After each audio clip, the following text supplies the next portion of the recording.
Let's talk about the homeless. I'm always amazed by some people's ability to find humour in despair. Last week, I offered a homeless guy in Bristol a coffee, and he genuinely went, "Mate, my life's shit enough. Last thing I need is something that keeps me up all night." And you're like, how can you be so funny when your life is so tough? And not only is it tough, it's getting worse.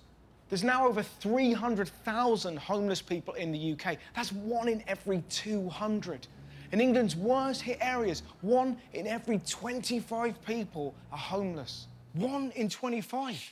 It makes you feel bad for all the tiny things you bitch about, doesn't it? I was in Sainsbury's the other day and I genuinely went, "Fucking brilliant! I've run out of avocado." Does it get more first world than that? They're sleeping on concrete and I'm like, "But I wanted guacamole!" And if you think the number of homeless people is shocking, it's even worse for the ones on the streets. Look how councils are dealing with them. Some of them are fining people 100 quid for the crime of sleeping rough. They're homeless and now they're not allowed to sleep on the streets. What do they want them to do? Fucking levitate? And if they had 100 quid, they probably wouldn't be sleeping rough. How are you supposed to pay? Chip and pin? And they aren't just threatening to fine. Some councils are buying homeless people one-way train tickets out of their areas. That doesn't solve the problem. You're just moving it. You don't see doctors putting sick people in hot air balloons. It's fucked, man. And it gets worse. This will blow your mind. Look what Bournemouth Council did. They played Alvin and the Chipmunks to drive homeless people out of the bus station. That is horrific. You've got no home, you're trying to sleep, and they're playing this.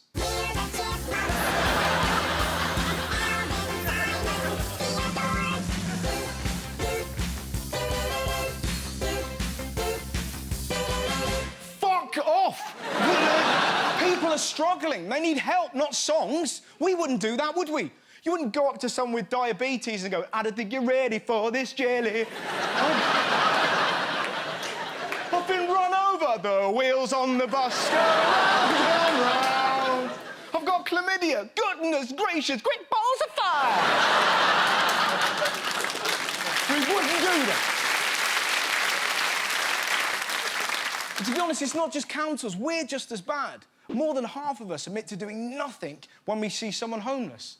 I was in the pub with my mate the other day. He went, "Don't give them money. You're just feeding their addiction." You're like, "Paul, you've been on the fruit machine for 4 hours.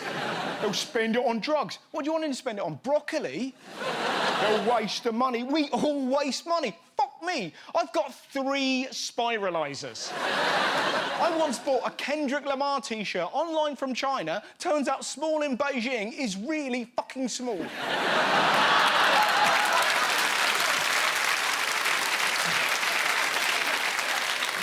We need to rethink how we approach homelessness in this country. Why do we care about reality stars and not give a shit about people on the streets? In fact, instead of Celebrity Big Brother, I've got an idea.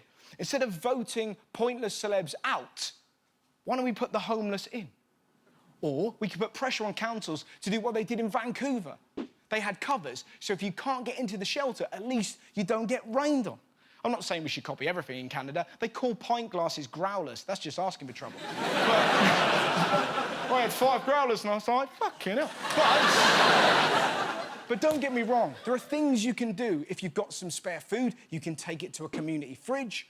Or if you see someone sleeping rough, you can call StrinkLink and they'll help them find a bed for the night. But above all, they deserve to be treated with compassion, not fined 100 quid, not given one-way tickets out of cities, not tortured by music. They need help, not derision.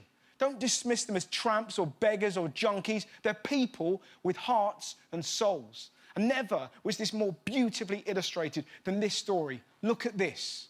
It's wonderful. This is Adan Ababaker. He slept rough on the streets of London for over 12 years after his divorce left him homeless and suffering with depression. This was my home for many years. It's where I slept, it's where I begged. I used to lay down a couple of pieces of cardboard and climb into a sleeping bag and try to get a few hours sleep if possible. I've been urinated on, I've had bottles thrown at me, I've had someone trying to set fire to me, I've had alcohol poured over me. That's quite a regular occurrence, though, for homeless people. Despite the fact society had turned his back on him, he never turned his back on society. When a woman leapt into the Thames, Adan leapt into action. It was late at night, it was about 10:30. It was very, very cold that year. We had a very nasty winter. I was taking a walk and I heard someone screaming, a lady screaming, and I thought it was someone getting mugged or raped or something. So I ran down and realised that she was pointing to a girl on the bridge who was just jumped off the bridge. So I ran back, stripped off, jumped off the bridge, swam towards the young lady who was in serious trouble. In that weather, in this water, at that time of year, with that current, she wouldn't have lasted very long. It was difficult, and there was a time that I was worried that I wouldn't make it because my muscles were so tense from the cold, and I was getting very, very tired. I just knew once I got to her, she'd be safe. I spent 3 days in hospital, hypothermia, but I heard she's doing very well. The first medal I got was the Bronze Medal of Bravery, and the second medal I got was the Queen's Gallantry Medal, who I received from Prince Charles. Then I met Jamal, and incredibly, he's got an organisation that helps homeless people get back into work. Do you want some milk in there, or do you want it black?